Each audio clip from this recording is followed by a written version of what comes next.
Vamos a darle pues la bienvenida al doctor Iván Ernesto Gatón, experto en relaciones internacionales, amigo de Síntesis. Hace mucho tiempo que no nos visitaba, doctor.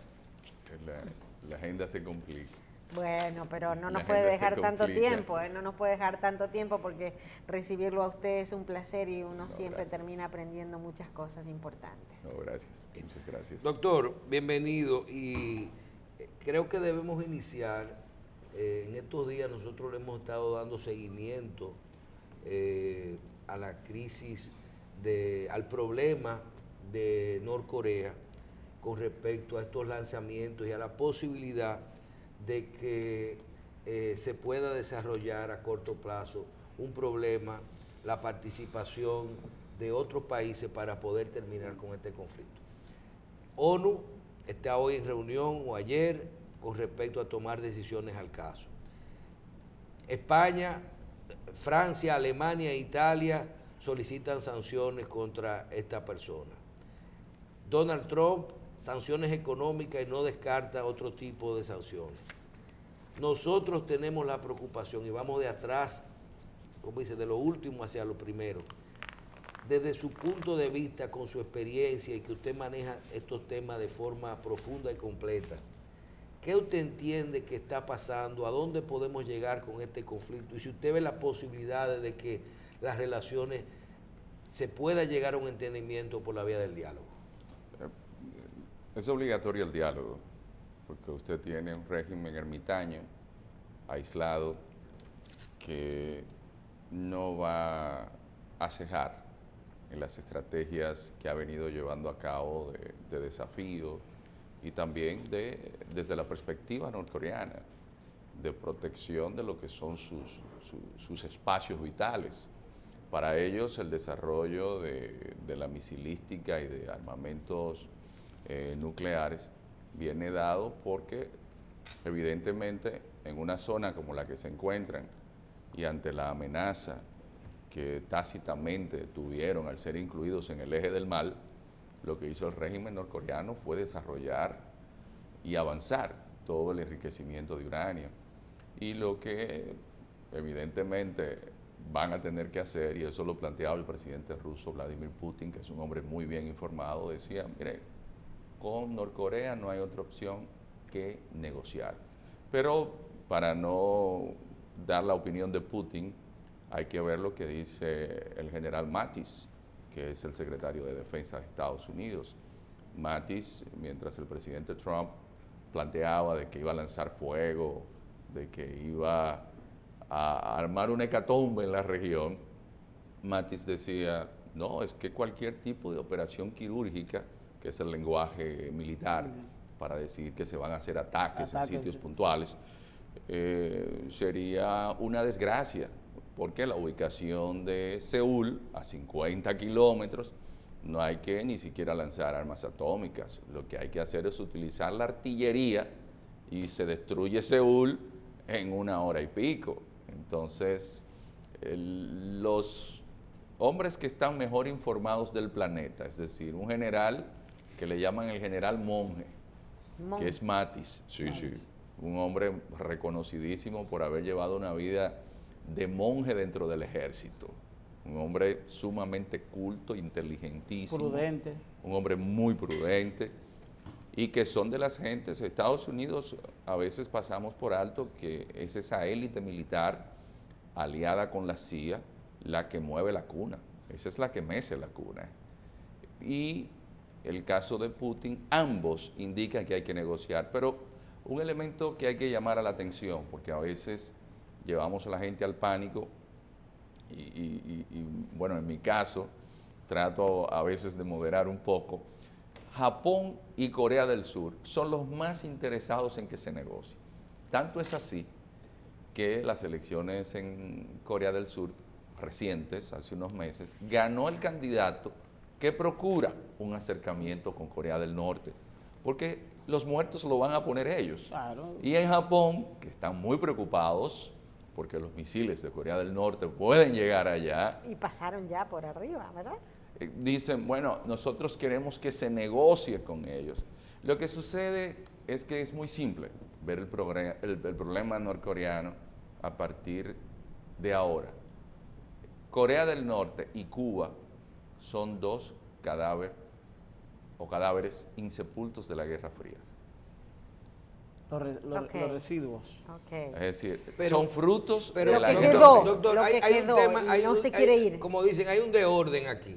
Nos están escribiendo y con una pregunta inclusive internacional.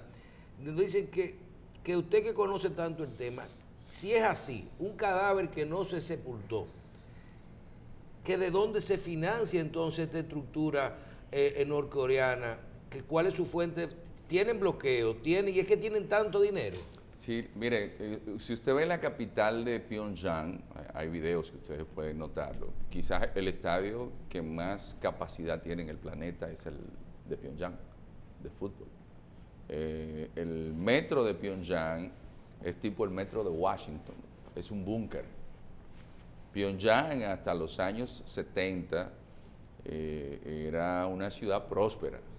Y usted ve que es muy cierto, colapsó la Unión de Repúblicas Socialistas Soviéticas y Kim Il-sung se manejó de forma muy inteligente entre Mao y entre Stalin y luego con Khrushchev y luego con Brezhnev. Es decir, él se supo manejar con Andrei cambiando de Gromyko, escuela. con Gorbachev. Él siempre mantuvo cierta distancia, pero Corea tiene muchos recursos minerales. Sucede que existe una geopolítica de las materias primas. Los países desarrollados, para producir en sus industrias, tener automóviles, tener celulares, tener computadoras, necesitan minerales. Corea del Norte le vende a China. Su principal socio comercial es China y China necesita todos los recursos del planeta porque pasamos por alto que son 1.375 millones de personas. Además de que China necesite materias primas, por eso que las sanciones que le aplicaron recientemente, el día 5 de agosto, No le hicieron nada. el Consejo de Seguridad, le afectan, pero son 3.000 millones de dólares menos que entran a las arcas del gobierno norcoreano, pero evidentemente no es solamente un asunto económico, es que para China, quien le protege de no tener misiles estadounidenses en su frontera es Corea del Norte, que es su estado tapón. En geopolítica a esto se le llama estado tapón. Entonces, quienes ponen 1,5 millones de soldados a pelear para que los norcoreanos puedan retomar parte del territorio que lo perdieron con la llegada de MacArthur, que entró por Incheon y siguió avanzando y subiendo, fueron los chinos. Y quienes daban las armas eran los soviéticos. Pero evidentemente el régimen norcoreano, sus principales ingresos económicos proceden de su relación con China. De ahí que Trump, en unas declaraciones que dio hace 3 días, decía que los que tuvieran negocios con Corea del Norte también les iban a aplicar sanciones. Inmediatamente la Cancillería china protestó y dijo que ese tipo de amenazas eran inaceptables. Corea del Norte se mantiene gracias al apoyo de los chinos. Además de los minerales, tienen muchos mariscos y pescados. Recuerden que ¿Cuál es la población de Corea del Norte? Corea del Norte está actualmente sobre los 20 millones de personas. 20 millones de personas. Sí. Y esos 3.000 millones del bloqueo de Estados Unidos no representan a ellos ni un 5% de su presupuesto. Pero hay un elemento importante. Corea del Norte tiene bajo ese régimen más de 70 años. Y la doctrina Juche implica que hubo un desarrollo de un nacionalismo, hubo una ideologización a un nivel tal que los niños norcoreanos no los crían los padres. Los padres los llevan al colegio hoy, por ejemplo, hoy lunes, y se los devuelven el sábado. Entonces, cuando... Y hay 28 cortes de cabello que se pueden utilizar y más nada. Formación militar. Es uno de los países más militarizados del planeta. Tiene casi 2 millones de soldados, pero también sus milicias sobrepasan los más de 5 millones de personas. Y difícilmente alguien traiciona el régimen. porque esto va hasta la tercera generación. Si alguien en la familia traicionó, Se va la familia se va la familia completa. Wow. Y los llevan a un campo de concentración como los gulags que tuvo Stanley. Es decir, que allí la deserción es casi imposible. O sea que uno tiene que mantenerse ahí y aguantar todo esto. Nadie, Y porque la gente aplaudir. no ha visto otro mundo. No, imposible. Es lo que la gente conoce. Además, Corea del Norte ha sido uno de los territorios, junto al de Vietnam, más bombardeados del planeta. Corea del Norte fue totalmente destruida, no quedó piedra sobre piedra en la guerra de Corea. Eso está dicho por el propio Departamento de Estado de Estados Unidos, que hubo un exceso de la utilización de fuerza. de la fuerza. Fue despiadado.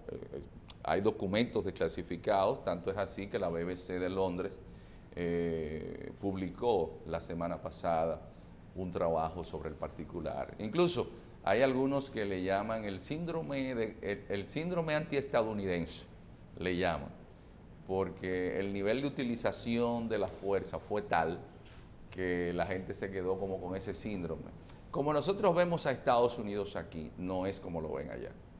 Nuestra influencia cultural, nuestra influencia política, sí, porque hubo guerra, entonces no lo van a ver igual.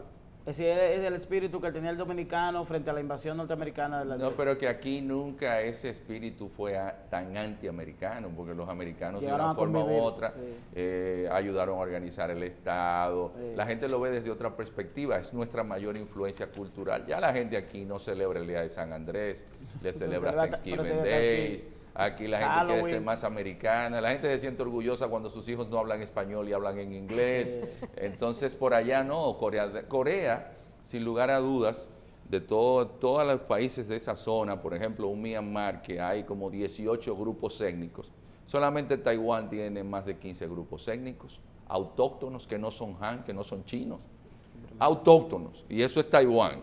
Imagínense usted, Corea es el único que es homogéneo, étnicamente hablando, que vienen de la zona de la Siberia. Wow. Por eso es que estéticamente incluso son el referente. Todos los japoneses, los chinos, cuando piensan en belleza, como nosotros que vemos la belleza griega, de Afrodita, el modelo helénico, esos son los coreanos, con una cultura muy peculiar. Además, es un grupo que ha pervivido en la historia por más de 1000 y pico de años. ¿Y el nivel de vida, el nivel socioeconómico? No, es bajo, pero que la doctrina militar indica que la mayor parte del presupuesto tiene que ser para defensa. De ahí que la recomendación que se le da a la administración Bush es que ante una hambruna que había allá, miren, vamos a negociar con ellos, vamos a darle alimentos para que esta gente no sigan tratando de armarse. Y la administración Bush lo que dijo, no, es que hay un eje del mal. Entonces el eje del mal era Siria, Irak y Corea del Norte. Entonces, si Saddam Hussein hubiese tenido armas atómicas, quizás no le sucede lo que pasó. Porque el problema de una bomba atómica es que todo el que está alrededor también va a sufrir las consecuencias. Entonces algunos dicen que por eso ellos aceleraron el proceso de tener armas atómicas, porque lo del eje del mal fue en serio, porque el gobierno sirio no lo han derrocado, porque los rusos se han instalado allí a defender a Bashar al-Assad y entienden que era como una especie de amenaza velada y que el régimen iba a ser desplazado.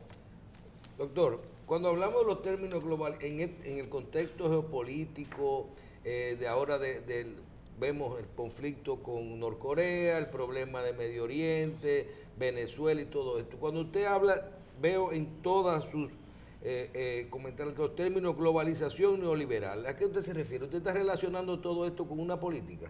Sí, lo que sucede es que el mundo en claves geopolíticas, usted debe entenderlo de cuáles son las decisiones que se tomaron para llevar a cabo políticas a nivel global e imponerlas en los diferentes gobiernos. Por ejemplo, no nos damos cuenta que esa globalización neoliberal que nosotros comenzamos a ver como experimento a partir de la escuela de von Hayek y que se aplica en América Latina, en Chile, es diciendo, miren, ya el Estado no se necesita que sea grande y fuerte. Entonces llegan dos estrellas de los que el viento se llevó, Margaret Thatcher y Ronald Reagan, y comienzan dentro de Reino Unido y de Estados Unidos a darle más espacio a esa globalización neoliberal donde los estados ya no iban a tener esa fuerza, es decir, el gobierno. ¿Y a quién se le da el espacio? A las multinacionales. El nuevo orden.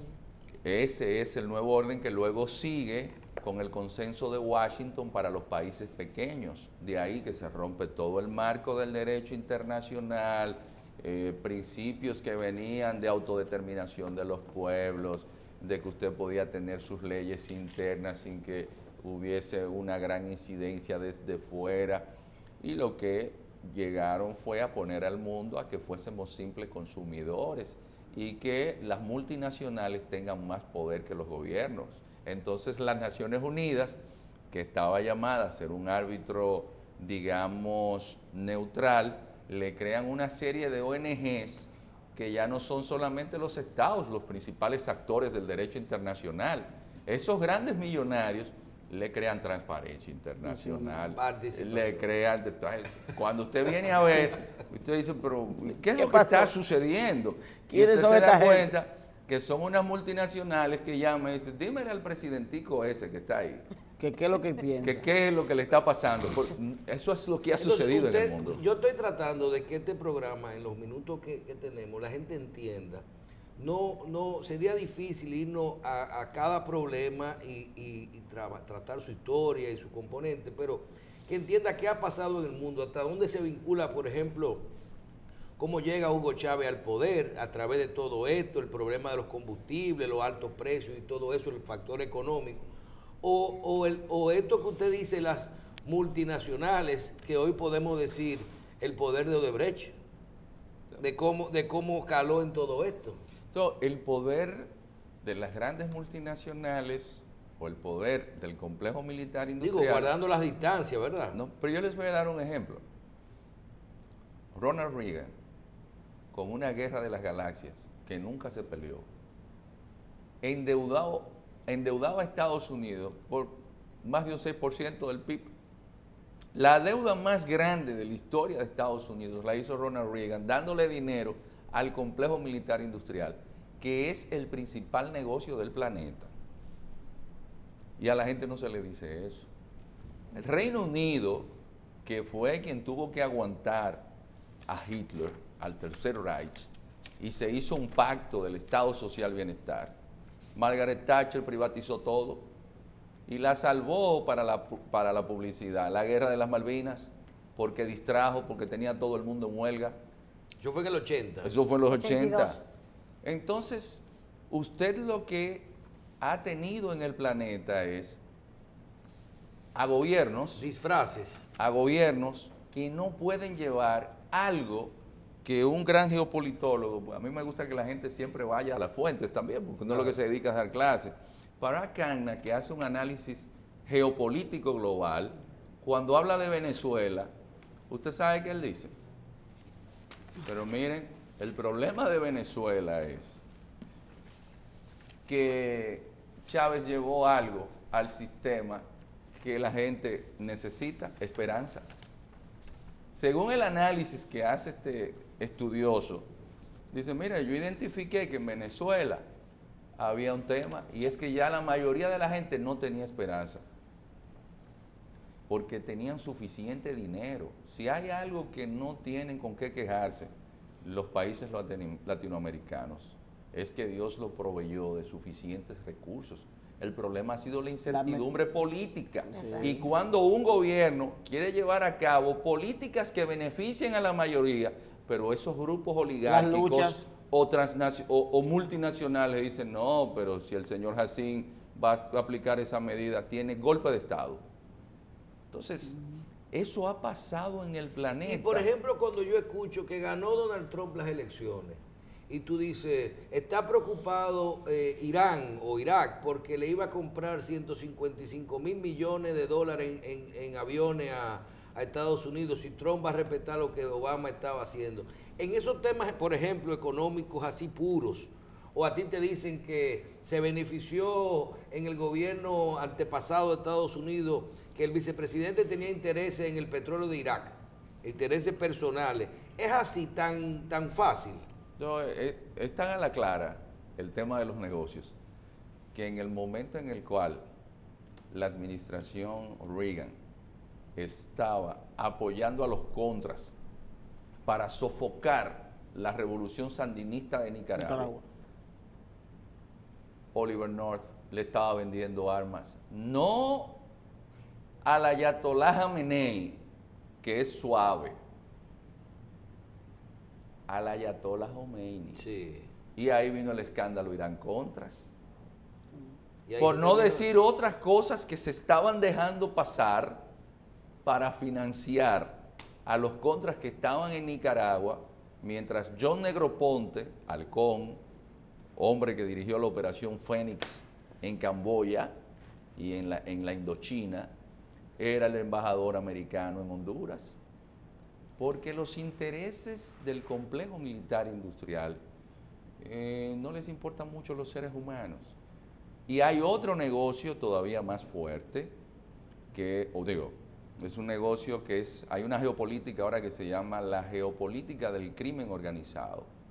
Más de 700 mil millones de dólares mueven los grandes grupos mafiosos, entre las yakuza japonesas, las triadas chinas, la mafia rusa, los carteles colombianos y mexicanos, los carteles, las mafias italianas y las americanas. Entonces los estados les permiten los paraísos fiscales para que ellos guarden su dinero. Entonces usted nunca va a detener el negocio de las drogas, el negocio del tráfico de personas, ni va a atentar contra ese estado donde está lo suyo. porque ese estado paralelo que le genera esas economías, lo que usted no se imagina, la mayor parte del dinero de las drogas no se lava en los países pequeños. Hay quejas de que hay construcciones en esos paisitos en vía de desarrollo, que hay muchos dealers de vehículos, pero el dinero es en esos bancos que se guarda. Entonces la opacidad de ese sistema financiero indica complicidad, y eso lo dice Naciones Unidas. Entonces esa economía, ¿qué nos deja? Señores, que en América Latina se pierde más del 15% del Producto Interno Bruto, porque la mayor parte de las personas que son víctimas de crimen son menores de 30 años en plena edad laboral. Y eso viene como parte de esa economía. Y así es que el planeta funciona. De ahí que la geopolítica... Posiblemente hasta detrás del muro lo que hay es una venta de paneles solares o de cemento. O a quién se le va a dar el contrato para el muro, porque usted no va a detener que mexicanos y centroamericanos sigan subiendo hacia Estados Unidos, porque el hombre donde consigue el pan, ahí tiene su patria, y con el acuerdo del Telecán, usted destruyó toda la industria agrícola cuando México, que es de donde nace o de donde se comienza a cultivar el maíz, porque el maíz es autóctono de esa zona, se queda sin maíz porque Estados Unidos subsidia a sus productores agrícolas y México no. Y en México hay huelga porque no aparece maíz cuando las crisis de los commodities. Entonces el mundo funciona así. Y con todo este tema, por ejemplo, geopolítica neoliberal, política neoliberal, lo que estamos viendo, las guerras, un presidente diferente en Estados Unidos, hay que entender esto, nuevas políticas con relación al lavado de activos en toda, se combate la corrupción, nuevas políticas de lavado de activos. ¿Usted cree que todo eso es a otros niveles y que todo aquello sigue su política igualita allá arriba? Bueno, el asunto es que Trump es una respuesta al fracaso de las políticas neoliberales. Hay que tomarlo en cuenta. Porque lo primero que dice Trump es, China nos ha quitado todas las empresas. Pero ¿quién fue que comenzó el modelo neoliberal de maximización de beneficios? Fue Occidente. Entonces los chinos el viejo Deng, dijo, ustedes lo que quieren es explotar gente. No hay Yo voy a problema, explotar yo aquí gente. tengo gente de sobra. Vengan, ustedes lo que quieren es maximización de beneficios. Vengan, pero me dejan parte de la tecnología. Eso fue el proyecto chino. Y ahora se quedó la tecnología. Entonces se quedaron con tecnología, ahora ellos son la fábrica del planeta. Lo que fue Reino Unido o Inglaterra en el siglo XIX, lo son los chinos hoy. Es más, los chinos tienen la economía del planeta. Europa se recupera un poco a partir de que los chinos van a España Ingresan. y le compran hasta equipos de fútbol. Y a Estados Unidos le compran bonos del tesoro, porque ustedes fueron los que impusieron ese modelo. Ahora, ¿qué implicaba ese modelo? Que un trabajador de una factoría en Brooklyn había que pagarle Social Security, pero en China no. Entonces fueron marginando gente. En Detroit, la industria automovilística Se cayó. se cayó. Hubo que Para Chile, subsidiarla. para Chile. Entonces, ahora dicen, no, pero que Trump llegó porque también cuando el sistema no cambia porque sigue igual, porque algo que no se le quiere reconocer a Obama es que cuando Wall Street hunde la economía de Estados Unidos y Obama dice hay que recuperarla, pero es recuperándola con el sacrificio de todos los ciudadanos de Estados Unidos. Esta gente lo que hizo fue que se liquidó y le financiaron un movimiento ultraconservador que es el Tea Party, y los demócratas pierden la mayoría en el Congreso y Obama se salvó, por dicha se salvó De Obama. carambola. De chepa. Entonces, ese propio sistema, ¿qué hace? Dice, no, es que hemos perdido los empleos porque también hay muchos inmigrantes y hay que atacar a los inmigrantes. Pero esos inmigrantes se trajeron ¿para qué? Fue para cubrir espacios de trabajos que no hacían la gente de ese país, que es algo que sucede casi en el mundo entero. Pero donde hay racismo, y en Estados Unidos lo hay, y donde grupos del Ku Klux Klan Todavía. que estuvieron cerca a Trump están allí presentes, como Bannon, que tuvo que salir de él recientemente, todo esto tiene un nicho de mercado. Porque si eso es en Estados Unidos, imagínense ustedes, en Francia, cuando la economía colapsa, a finales del siglo XIX en Italia, los italianos se iban a Francia, y ustedes saben lo que hacían los franceses, mataban a los italianos porque le estaban quitando los empleos. Siempre que hay crisis económica, el extranjero es el culpable, pero no le dicen a usted que en el sistema económico actual, a quien se acusó fue a China, pero hay otro elemento también de cambio de época. Todas esas ONGs y gran parte de multinacionales, y sobre todo Hollywood, que tiene una gran incidencia en lo que se llama en geopolítica el poder cultural, comenzaron a trabajar en contra de la célula fundamental para la coexistencia, digamos, medianamente pacífica de la raza humana, que es la familia. Y comenzaron a cambiar el orden del derecho internacional, donde usted pueda cometer una de las atrocidades más espeluznantes que puedan existir.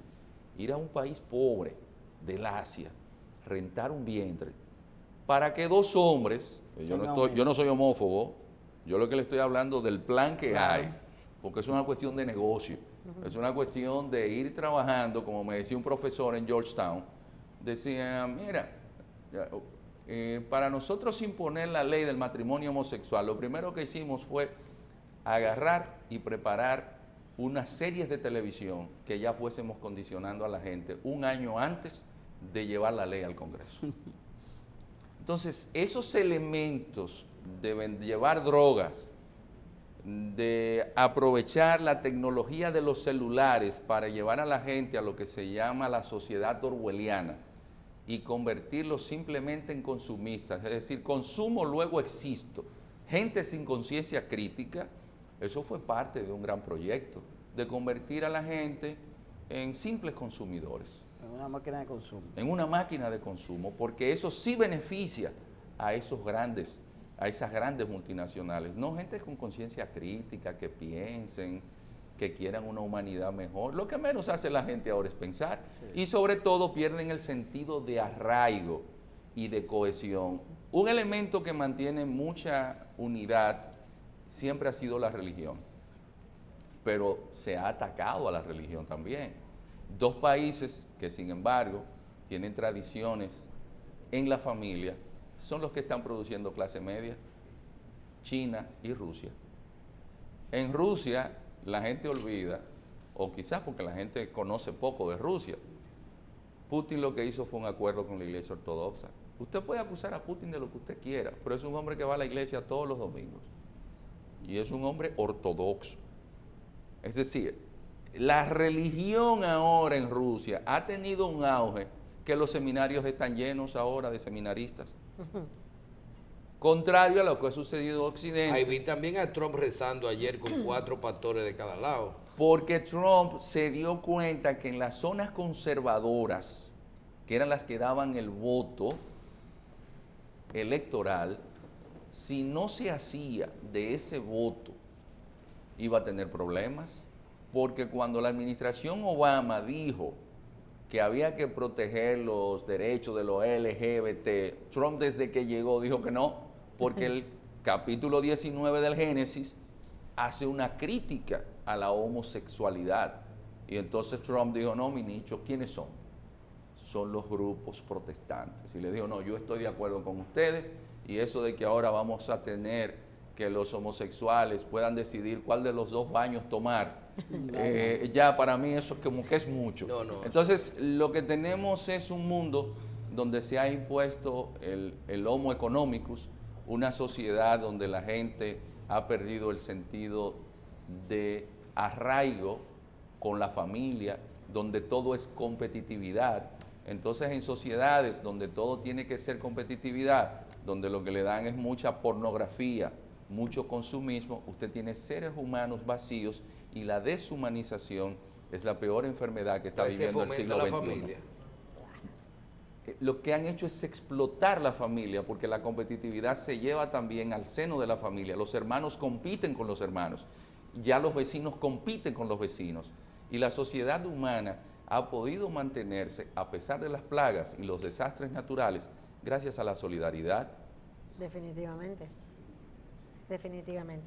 Como les habíamos adelantado antes de la verdad que tenemos que hacer 3 programas. Es que siempre se queda corto. Es momento de... Siempre se queda corto. Es una cátedra. Es que la gente pierde, uno se mete en las noticias diarias, en lo que está pasando, y se le olvida saber el porqué de las cosas. Una clase de Iván Gatón debe ser interesante. Coge una clase. Muchísimas gracias, doctor. Como decíamos al principio, siempre uno aprende algo con usted. 5 minutos nomás y ya uno se va con un conocimiento nuevo. Muchísimas gracias por haber estado con nosotros. Le damos las gracias al doctor Iván Ernesto Gatón, nuestro experto en relaciones internacionales. Hacemos una pausa para continuar con lo que es hoy Síntesis Municipal.